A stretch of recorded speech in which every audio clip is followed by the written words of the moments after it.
Quel est ton meilleur souvenir du collège soccer? Alors, du collège soccer ou en dehors du soccer? Ah.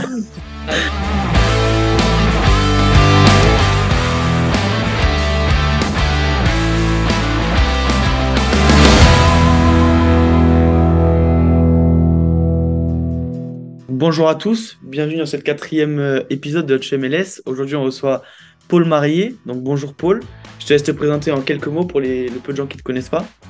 Ouais, bonjour, je m'appelle Paul-Marie, je suis joueur en MLS. C'est ma 6e saison en MLS. Et voilà, j'étais en France, j'ai fait toute ma formation en France. Et voilà, ce qui est de moi. Donc pour te faire un petit topo, on va plutôt s'orienter vers ton parcours aux États-Unis dans cette interview. Et donc si ça te dérange pas, je vais juste vite fait résumer en quelques mots ton passé avant les États-Unis. Et donc tu me dis si je me trompe, etc. Donc tu commences ta Ok. carrière, on va dire, au Stade Malherbe de Caen, où tu Mhm. intègres les équipes jeunes, puis l'équipe réserve. Tu connaîtras même quelques sélections avec les jeunes de l'équipe de France.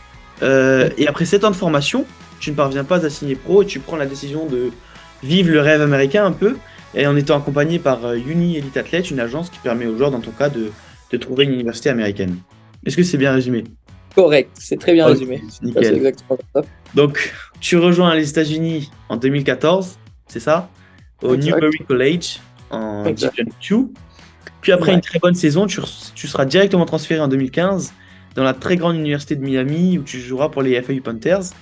Moi, j'ai une première question.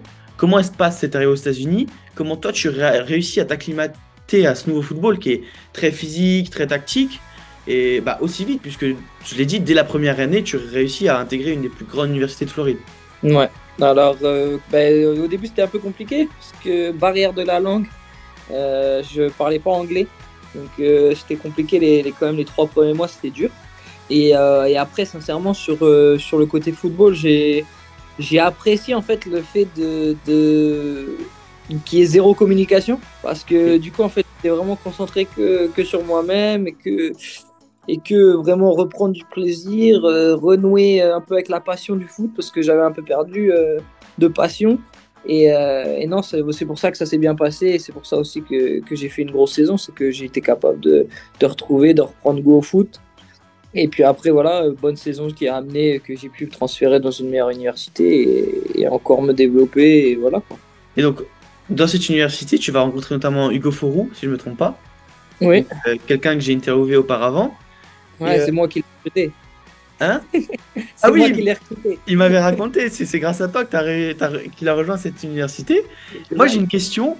Est-ce que, parce que tous les joueurs que j'ai interviewés auparavant m'ont dit que ça les avait aidés d'être entre Français, entre guillemets, est-ce que toi aussi tu penses que ça t'a aidé personnellement, ou alors ça peut être un frein à l'intégration un peu? Je pense que en fait ça dépend de la personnalité de la personne. Moi je suis très ouvert à la culture et autres et c'est vrai que j'avais d'autres collègues qui étaient français qui avaient du mal un peu à s'ouvrir à la culture et du coup le fait ils se rejoignaient plus que vers le groupe ou que vers les Français et c'est vrai que je pense que des fois ça peut être aussi une barrière à vraiment profiter de l'expérience à 100%. Et moi j'étais capitaine de l'équipe donc en fait moi j'étais un peu le pont entre les Ouais. deux. Tu vois ce que je veux dire? Ça m'a permis et ça a permis aux Français qui étaient avec moi de bien connecter avec les Américains, les Sud-Américains, les autres Européens.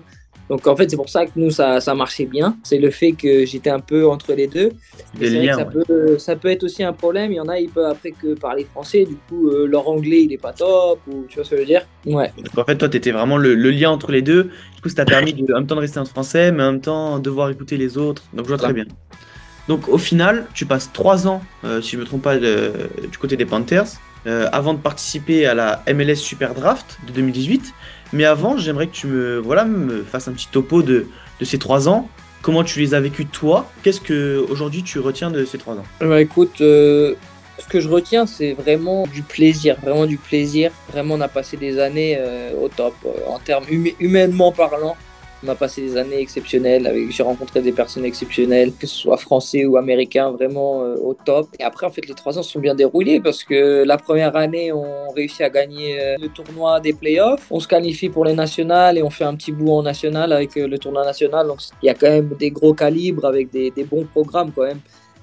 dans le pays. Et après, on fait. Et tu vois, ma dernière saison, ce qui m'a amené à la draft, c'est aussi de faire une super saison avec l'équipe. On est invaincu toute la saison. On va au tournoi, on va jusqu'en finale du tournoi, on perd en finale. Et après, on avance 3-4 tours dans le tournoi national. Donc, on était bien. Après, ce qui nous a fait défaut, c'est les blessures. Il y a eu surtout avec mes collègues français, on a perdu 2 gros calibres pendant le tournoi, donc c'est vrai que ça fait mal. Surtout avec le système, tu sais, de bourse, que en fait, les gros joueurs, ils touchent des grosses bourses, et du coup, quand tu perds un gros joueur, c'est vrai que voilà, ça fait du mal. Mais voilà, ça nous a amené de faire une belle saison, et ça a amené à moi, qui était en ma dernière année, de pouvoir me montrer. Et puis j'ai été au Combine. Alors le Combine, c'est tu passes une semaine, tu joues des matchs, tu fais des tests physiques, et voilà. Et puis j'ai eu la chance d'être drafté au premier tour par San Jose. Et puis voilà, maintenant ça fait 6 ans que je suis ici, donc l'histoire est belle.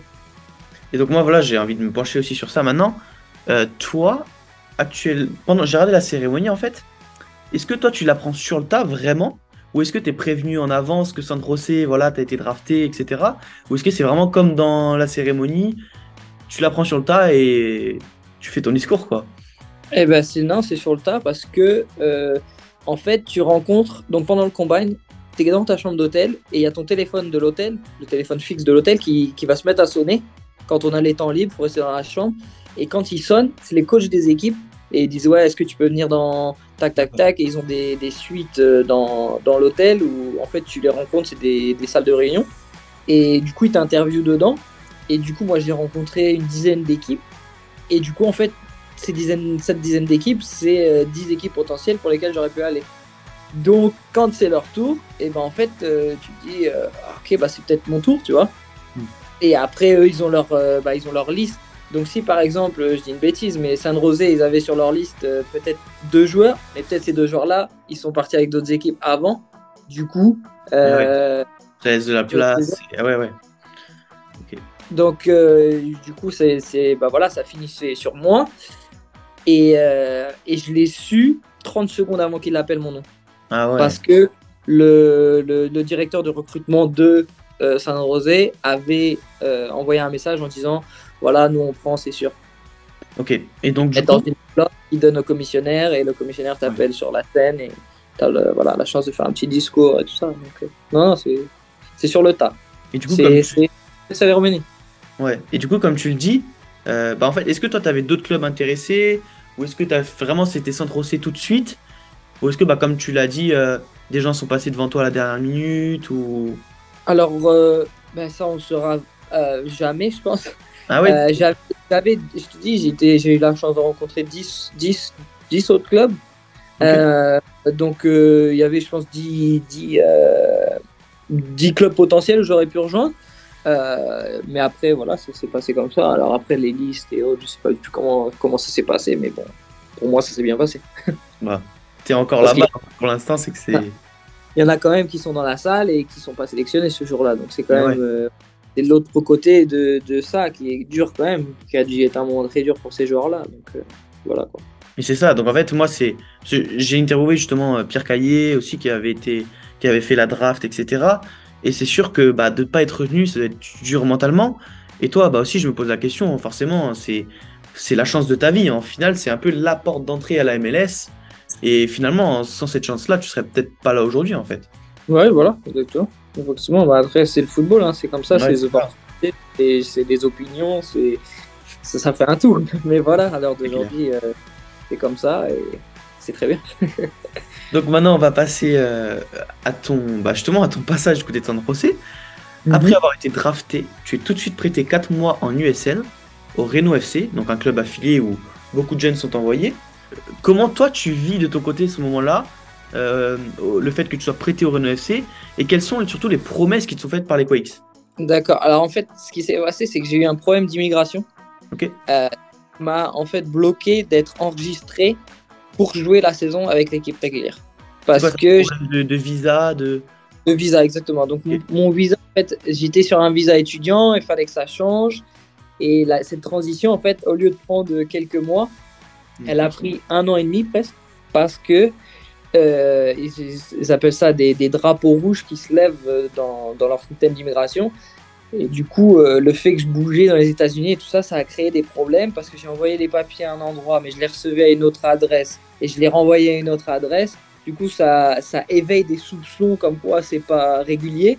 Du coup, ça a bloqué mon visa. Et du coup, au moment de m'enregistrer, ils n'ont pas pu m'enregistrer. Du coup, en fait, j'étais enregistré dans le club avec la MLS, mais je ne pouvais pas jouer.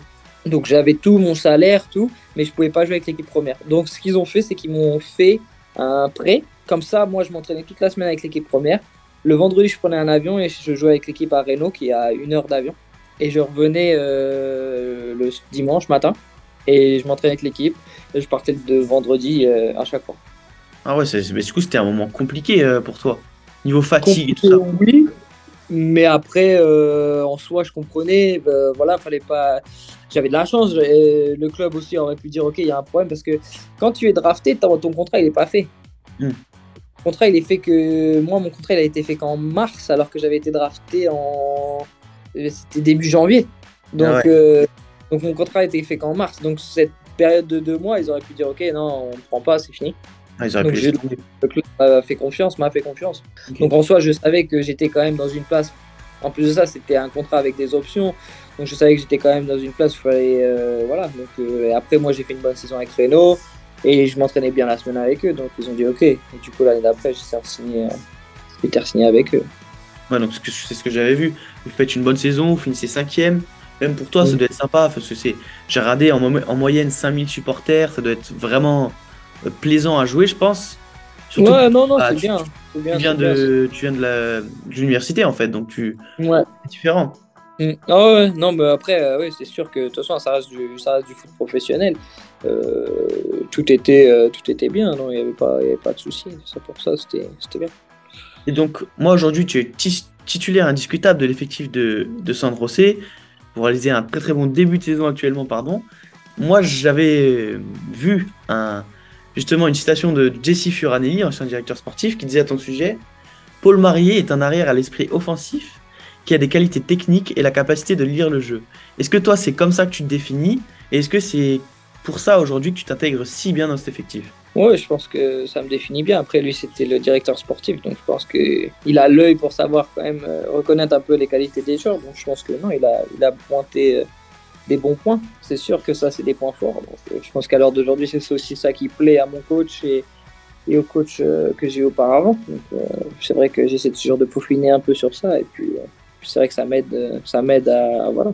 Après, titulaire indiscutable, c'est un grand mot, mais j'ai de la chance d'avoir le coach qui me fait confiance. Et voilà, j'essaie de leur donner le plus possible avec des performances. Donc, voilà, Pour l'instant, tu as joué tous les matchs, ça se passe bien. ça se passe bien. Mais le foot, ça va vite. On fait Ouais, c'est toujours ça, attention. c'est le problème. Ton contrat, il se termine cette saison, fin 2023. Ouais. Toi, quels sont tes objectifs au niveau personnel et qu'est-ce que tu envisages pour la suite de ta carrière? Ah, moi, je sais même pas ce que je fais demain. Donc, non, je suis très. Je prends beaucoup de recul par rapport à ça, par rapport à surtout à comment, en fait, parce que je pense qu'il y a aussi un problème avec. Enfin, un problème. La façon de voir. La façon, par exemple, des gens de l'extérieur, ils voient beaucoup surtout les grands joueurs, parce que la plupart du temps, les magazines, ça parle des grands joueurs et autres. Et ils parlent toujours, ouah, qu'est-ce qu'il va faire, les contrats de 5 ans, les contrats de. Oh, il a déjà tant de clubs, tout ça. Alors que pour un joueur comme moi, qui est un joueur qui en MLS titulaire, mais on n'a pas le même. Vous n'avez pas pareil. Donc, pas le vraiment, recul. Ouais, ouais. prendre du recul par rapport à ça. Alors d'aujourd'hui, je sais que ça sera fait cet été. S'il y a des choses à faire, le directeur sportif viendra vers moi. Ça n'a pas commencé, donc ça commencera sûrement cet été, quand tout s'anime. Mais moi, sincèrement, je reste juste concentré sur la saison. Je veux qu'on aille le plus loin possible, qu'on gagne le plus. Et voilà, et après, les opportunités seront là voilà, elles seront là ou pas, on ne sait jamais. Mais voilà, je sais qu'en faisant du bon travail, il y aura toujours des opportunités. Mais c'est vrai que je suis pas une personne qui se dit ouais, il me faut ci, il me faut ça. Je suis très, je m'adapte. Tu vis au jour le jour. Je vis au jour le jour, je m'adapte et c'est surtout ça qui m'aide aussi à pas partir en disant il faut ça, il faut absolument ceci ou cela. Non, non. Viendra ce qui viendra, mais il n'y a pas de souci par rapport à ça. Pour l'instant, tu es bien ici, c'est ce qui compte. Bien ici, je suis avec ma famille, je suis tranquille. Donc, dernière question, une question d'Hugo Forou, ton ami, qui te demande quel est ton meilleur souvenir du collège soccer? Vas-y, du collège soccer, on était un groupe de quatre Français. C'était alors, du collège soccer ou en dehors du soccer? Ah, il n'a pas Du précisé. collège, non, du collège soccer, c'est vraiment le fait que tous les quatre, on était au top, qu'on était bien, qu'on faisait du bon football et qu'on s'est régalé pendant une année tous ensemble et qu'on a rigolé, on a bien rigolé. Et, euh, et puis voilà, et puis les discussions qu'on avait d'après-match jusqu'à pas d'heure dehors à Miami, voilà, c'était des super moments, ça c'est sûr. Ça manque, ça manque. On en parle souvent là. Normalement, on doit se retrouver tous les quatre en France là, cet hiver. Donc, C'est ce qu'il m'avait dit, voilà. ouais. Ils essaient de garder contact, etc. Ah, on se parle presque tous les jours. Hein. On se Ok. parle presque tous. Bon, faut que j'y aille, l'ami. Merci beaucoup. hop. Voilà, donc merci à Paul-Marie de m'avoir accordé du temps et je vous retrouve prochainement pour une nouvelle interview.